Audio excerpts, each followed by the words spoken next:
Assalamualaikum warahmatullahi wabarakatuh. Saya Dini Aminarti dari jurusan Teknik Sipil, Prodi D4 Perancangan Jalan dan Jembatan, Politeknik Negeri Sriwijaya. Di sini saya akan menjelaskan kembali materi yang telah diberikan oleh Ibu Dr. Insinyur Sri Reski Artini, Sarjana Teknik, Magister Engineering. Data dan informasi itu berbeda. Data merupakan fakta mentah yang bisa diamati dan diukur, biasanya berupa angka atau kejadian, misalnya peristiwa kebakaran pada tanggal tertentu. Sedangkan informasi adalah data yang sudah diolah sehingga memiliki makna. Informasi akan menjadi tidak berarti jika tidak dibutuhkan oleh penggunanya. Misalnya, jika seseorang mendapatkan informasi tentang beton tetapi tidak memerlukannya, maka informasi tersebut tidak ada nilainya. Jadi, arti informasi tergantung pada kebutuhan pengguna. Data dapat berupa bahasa, simbol matematis, atau simbol lain yang digunakan untuk menggambarkan objek, peristiwa, atau konsep tertentu. Data ini masih bersifat mentah dan juga belum memiliki arti. Informasi adalah data yang telah diproses, sehingga memiliki makna dan dapat digunakan, terutama untuk membantu dalam pengambilan keputusan. Informasi yang baik memiliki ciri-ciri seperti sesuai kebutuhan, akurat, relevan, tepat waktu, mudah dipahami, disajikan secara ringkas, dapat dipercaya, lengkap, serta mudah diperoleh. Kesalahan informasi bisa terjadi karena beberapa hal, seperti metode pengumpulan data yang tidak tepat, proses pengolahan yang salah, data yang hilang, kesalahan pencatatan, hingga kesalahan yang disengaja. Data disimpan dalam basis data, yaitu kumpulan data yang tersusun secara terorganisir. Selain itu, istilah data sudah bermakna jamak sehingga tidak perlu ditulis menjadi data-data. Data geografis terdiri dari dua komponen, yaitu spasial dan tematik. Data spasial berkaitan dengan lokasi atau posisi suatu objek, sedangkan data tematik merupakan atribut yang menjelaskan objek tersebut. Contohnya, jalan sebagai data spasial memiliki atribut seperti nama jalan, alamat, dan panjang jalan.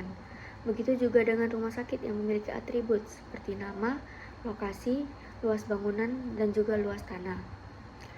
Selain itu, terdapat data dalam bentuk grafis seperti poligon. Setiap poligon memiliki atribut, misalnya luas wilayah, jenis penggunaan lahan, serta kepemilikan wilayah tersebut. Sistem adalah cara memahami suatu hal dengan membaginya menjadi bagian-bagian yang saling berhubungan. Setiap bagian bisa berdiri sendiri tetapi tetap menjadi satu kesatuan. Sistem yang satu dapat berhubungan dengan sistem yang lainnya dan juga membentuk sistem yang lebih besar.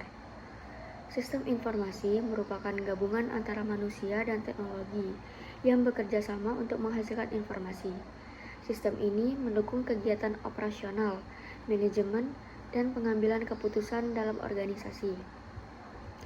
Tujuan sistem organisasi adalah menyediakan informasi yang dibutuhkan dalam organisasi. Prosesnya meliputi pengumpulan data, pengolahan, penyimpanan, serta penyampaian informasi. Karakteristik sistem informasi tanpa dukungan komputer yaitu 1. Data disimpan dalam media yang harus dibaca secara langsung oleh manusia. 2. Pencarian data dilakukan secara manual, sehingga memerlukan waktu lama, bisa dalam hitungan menit maupun hingga jam. 3. Sistem besar dan kompleks suatu organisasi, semakin sulit memperoleh gambaran informasi secara cepat dan menyeluruh. 4. Kecepatan pengolahan data bergantung pada kemampuan manusia dalam menghitung, menyusun, dan juga menggunakan laporan. 5. Penyampaian data dan informasi umumnya masih menggunakan media fisik, sehingga membutuhkan proses pengiriman. 6. Pemanfaatan sarana telekomunikasi masih sangat terbatas. 7. Sering terjadi keterlambatan informasi karena keterbatasan dalam pencarian, pengolahan, dan pengiriman data. Karakteristik sistem informasi dengan dukungan komputer yaitu 1. Data disimpan dalam media digital yang dapat dibaca oleh mesin sehingga lebih padat dan mudah diakses dengan cepat. 2. Data dalam jumlah besar dapat disimpan dalam suatu tempat secara efisien. 3.